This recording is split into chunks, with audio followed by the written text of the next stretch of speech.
This is a really dicey situation here. Trying to maintain my balance. Hello. Welcome to Project Risk Management. It's absolutely risky where I am right now, but I think I've maintained my balance all right. So project risk management involves planning for risks on a project. Dear. I hope I can maintain my balance. If you see me go off, just know something happened. But for now, project risk management is all about planning risks on a project, identifying risks, carrying out an analysis on the risks, and then planning how to respond to the risks, should they occur, and then moving into monitoring and controlling those risks. Now, you could see me in this very dangerous situation here, high up. But I think it's a risk I identified, and I have some contingencies for it.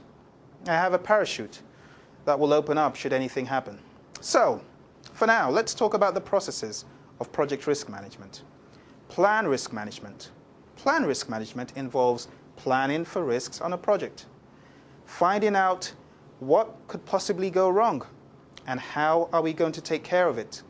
So in plan risk management, this is where you decide, in order to make sure that nothing bad happens that we can't control, we are going to identify risks in this fashion. We are going to carry out a qualitative risk analysis, high, medium, low risks. Which one is the worst? When is it likely to happen in the schedule? And then you also think about the quantitative risk analysis. How much is this going to cost us if that happens? Or what do we need to pay as far as resource time if something goes wrong? Then you also talk about planning risk responses and then monitoring and controlling risks. So your risk management plan is an end-to-end strategy of how you're going to counteract, identify, take care of everything regarding risks. It is all documented in the project risk management plan. So plan risk management is the first process. Identify risks involves identifying the possible risks that could happen. So what's the worst case scenario for where I am right now? I've got my parachute. I don't think much could happen. I'll just open it up. You see, I've identified the worst case scenario. On your project, you need to identify the worst case scenario. What's the worst thing that could happen? Now, talking about analyzing risks, that takes us into the next process. Perform qualitative risk analysis. This is where you look at the risks in a qualitative fashion, perhaps high, medium, and low. And you say, well, that risk is going to be very high. It's going to be very grave. I can't really give you the details, but I can estimate that it's going to be a rather bad risk. Oh, that's a medium risk, or that's a low risk. That's what perform qualitative risk analysis is all about. Qualitatively analyzing the risks. Now we go a step further by looking at where it could happen in the schedule. Are they near-term risks? Perhaps the moment you start the project, that risk is bound to occur. Or maybe it's as you proceed in the project further down, that risk is bound to occur. So qualitative risk analysis is really a qualitative analysis of the risks, asking yourself, is it high, medium, or low? Is it near-term? Is it mid-term? Is it short-term? And that takes care of the urgency with which you respond to those risks. Now, moving on to the perform quantitative risk analysis process. Perform quantitative risk analysis involves you looking at these risks that you have just looked at qualitatively and asking yourself, what will this cost us if it happens? Another thing that I must mention about qualitative risk analysis is the risks are prioritized qualitatively, so you have high, medium, low, near-term, mid-term, long-term.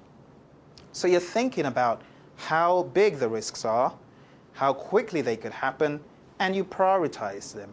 Then you take those risks into the perform quantitative risk analysis process, where you ask yourself, how much will that risk cost me if it happens? How much will that one cost? And that is quantitative risk analysis. This is where the topic, expected monetary value, comes into play. EMV, that's a big one on the PMP exam. Expected monetary value looks at the probability of a risk occurring and its magnitude. It looks at the impact of the risk and the probability to determine the magnitude, hence the equation. EMV is equal to probability times impact. We're looking at the magnitude of the risk occurring. For example, if I'm 0.9 out of 1 sure that a risk would occur, then I can say the probability of that risk occurring is 0.9. Or I can say there's a 90% probability that that risk is bound to occur. Now, talking about impact, there are different impact scales. I could look at an impact scale currency-wise. I could say that risk, if it occurs, is going to cost me $200, or it's going to cost me something else. So a 0.9 probability and $200 worth of risk means that my expected monetary value is 0.9 times 200, and that's $180. So the expected monetary value, or the magnitude in terms of currency, of that risk occurring is $180. Don't forget, EMV is equal to probability times impact. Very important. So when you have quantitatively analyzed your risks, this is where you move into planning risk responses. Based on the magnitude, how am I going to plan my response to that risk? Oh, it's a small risk. It's only $180. I'm not going to do anything. It will cost me more money to plan than for me to just let it happen. So I'll just let it happen. Each hour of my time is worth $500. So at the end of the day, I'll say, no, forget it. I don't mind if $180 risk happens because my time's worth more. So it really depends on the risk threshold of the project manager. It depends on how expensive that risk is to the organization or to you. And it depends on how valuable that risk is to the stakeholders. Perhaps the stakeholders getting all hot and bothered about the risk occurring, and he's like, no, you need to take care of it. Yeah, I know it's $180, but I want you to do it. Take care of it. I don't want it to happen. It's bad for my record. Okay. So it really depends on the players in the project. Now, the final process is monitor and control risks. The monitor and control risks process involves you, the project manager, looking at the risks from time to time. And for that reason, we have what we call the risk register. The risk register is actually an output of identifying the risks. They're all documented in a register, and you look at them from time to time, probably weekly, maybe even daily, depends on the rate of the project. You look at your risk register and you ask yourself, has this risk spiked up in terms of magnitude or probability, or in terms of impact? Sometimes it becomes more probable that a risk would occur. Other times, the risk would pass and you wouldn't bother about it. That takes us to another important part of project risk management. You see, project risk management is not only about the dangers of risks occurring. A risk could actually be positive or negative. You could have positive risks, which we call opportunities. So if I had an opportunity of being in a totally different place all of a sudden, perhaps being on a beach and enjoying myself, that would be a positive risk. And it's one that I would definitely embrace. Rather than be here talking about project management, I'd rather be on a beach. So, talking about positive risks or opportunities, those are the reverse of negative risks.